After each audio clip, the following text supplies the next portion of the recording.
बिस्मिल्लाहिर्रहमानिर्रहीम, अस्सलाम वालेकुम। चैप्टर नंबर 16 है हमारे पास 10th केमिस्ट्री का। आज हम लेक्चर नंबर 2 डिस्कस करेंगे। लास्ट टाइम हमने जो डिस्कस किया था वो मेटलर्जी तक हमने डिस्कस किया था। आज हम प्रोसेस ऑफ मेटलर्जी देखेंगे। मेटलर्जी के हमारे पास 3 प्रोसेस हैं। पहला हमारे पास है कंसंट्रेशन ऑफ द ओर, और दूसरा है एक्सट्रैक्शन ऑफ मेटल, और तीसरा है रिफाइनिंग ऑफ मेटल। मतलब इसमें हम जो मिनरल्स निकालेंगे उसमें से ओर को हम क्या करेंगे, कंसंट्रेट करेंगे। कंसंट्रेट करने के बाद फिर हम उसको क्या करेंगे, एक्सट्रैक्ट करेंगे मेटल, मतलब उस ओर में से हम क्या निकालेंगे, मेटल को निकालेंगे। और तीसरा हमारे पास क्या है, हम रिफाइनिंग ऑफ मेटल करेंगे, फिर हम मेटल को क्या करेंगे, साफ करेंगे और उसको प्योर बनाएंगे। तो पहला हमारे पास जो मेथड है वो है कंसंट्रेशन ऑफ द ओर। इस कंसंट्रेशन ऑफ द ओर में भी 3 मेथड है। एक है gravity separation, fraud flotation process और इलेक्ट्रोमैग्नेटिक सेपरेशन है। तो आज हम पहला डिस्कस करेंगे। उससे पहले डेफिनेशन है, कहते हैं the process of removal of gangue from the ore is technically is known as concentration. कि हमने करना क्या है, कंसंट्रेशन ओर में से जो मिनरल्स जमीन से निकालेंगे उसमें से गैंग्स पार्टिकल्स को हम ओर से क्या करेंगे, अलग करेंगे।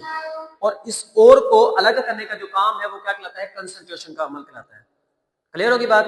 अब हम इसका करेंगे पहला मेथड है ग्रेविटी सेपरेशन। ग्रेविटी मीन के हम ये ग्रेविटी सेपरेशन जो है ये डेंसिटीज की बुनियाद पर किया जाता है कि जिसकी डेंसिटी ज्यादा होगी वो बैठ जाएगा, जिसकी डेंसिटी कम होगी वो ऊपर वाली साइड पे आ जाएगा। इसके लिए हम एक टैंक लेते हैं। उस टैंक में हम क्या करेंगे, वाटर को ऐड करेंगे। ये ब्लू शेप में इसको किया हुआ, इंडिकेट किया हुआ है। आप इसमें क्या करेंगे, वाटर को ऐड करेंगे। फिर आपने क्या करना है, एक पाइप इसमें ऐड कर देना है। इसमें जो है पाइप को जोड़ देना है, जिससे हवा को क्या किया जाएगा, अंदर ऐड किया जाएगा या हवा उसके अंदर दाखिल की जाएगी।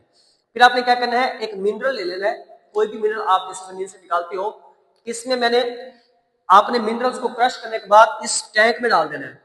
टैंक में डालने के बाद आप देखिए जो ओर के पार्टिकल्स होंगे वो मैंने रेड से इंडिकेट किए हुए हैं, जो उस मिनरल्स के अंदर थे वो ओर के पार्टिकल नीचे बैठ जाएंगे। और जो गैंग्स के पार्टिकल्स होंगे जिनमें सैंड हो सकता है, सॉइल हो सकता है और उसके साथ साल्ट्स हो सकते हैं, ये पार्टिकल्स क्या हो जाते हैं, इस पानी की सतह के ऊपर तैरने लग जाते हैं।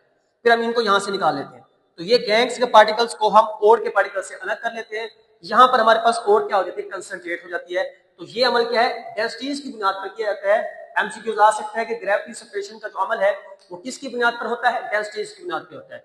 It is based on the difference densities of the metallic ore and gangue particle. Clear होगी बात। दूसरे हमारे पास है फ्रॉड फ्लोटेशन प्रोसेस। फ्रॉड का मतलब होता है झाग का बनना, फ्लोटेशन का मतलब होता है तैरना। इस प्रोसेस के अंदर हम क्या करते हैं, वही मिनरल लेते हैं दोबारा जो हमने इसमें किया था ग्रेविटी सेपरेशन में। उस मिनरल्स को हम ऐड कर देते हैं किसके अंदर, इसी टैंक के अंदर, और एक पाइप लगा देते हैं वही हवा वाला जिससे हमने कंप्रेस्ड हवा को अंदर दाखिल किया था। इसमें उस पाइप के आगे हम सुराख भी रखेंगे जिससे हवा आसानी से अंदर क्या हो सके, दाखिल हो सके। वही क्रश किया हुआ मिनरल्स हम इसमें ऐड करेंगे उसी पानी के अंदर, लेकिन अब इसके अंदर हमने पाइन ऑयल को भी ऐड करना है। क्यों ऐड करना है वो मैं आपको इसमें बता देता हूं। जब आप मिनरल्स को क्रश करके इसमें ऐड करेंगे और साथ में आप वाटर को भी ऐड करेंगे और पाइन ऑयल को भी ऐड करेंगे, तो होगा क्या, जो ओर के पार्टिकल्स होते हैं वो ऑयल को जल्दी पकड़ लेते हैं और उसके साथ चिपक जाते हैं। और चिपकने के साथ साथ वो जो ओर के पार्टिकल्स हैं झाग के ऊपर, मतलब झाग की तरह ऊपर तैरने लग जाते हैं।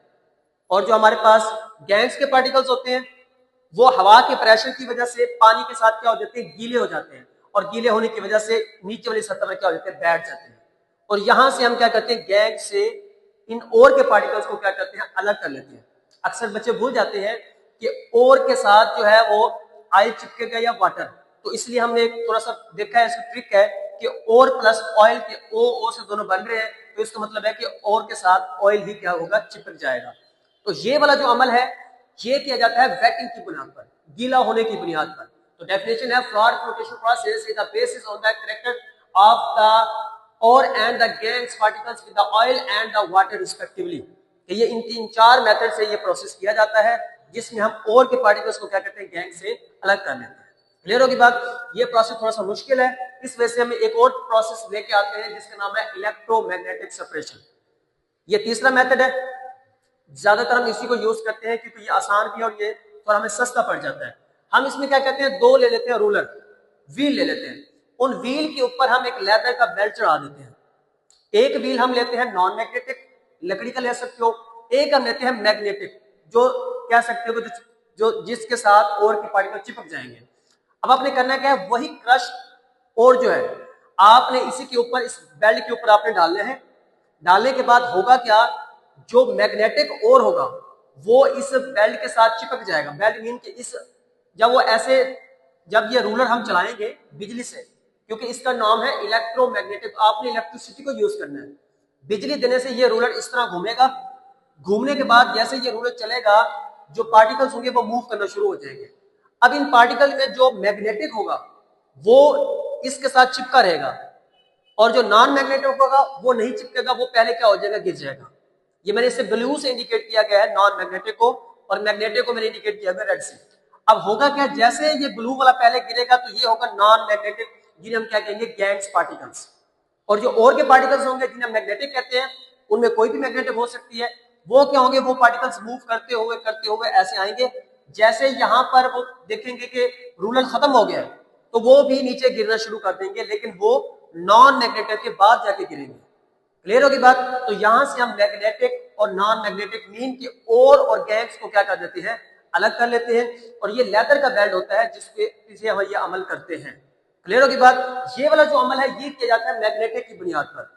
डेफिनेशन है, electromagnetic separation is based on the separation of the magnetic ore from the non magnetic impurities. मतलब इसमें से इम्प्योरिटीज से हम क्या करते हैं, मैग्नेटिक और को क्या करते हैं, अलग करते हैं। और ये बहुत अच्छा प्रोसेस है इलेक्ट्रोमैग्नेटिक सेपरेशन का इन दोनों की निस्बत। क्लियर होगी बात? तो ये था हमारा आज का टॉपिक। तो तब तक के लिए आप अपना ख्याल रखिएगा। अल्लाह हाफिज।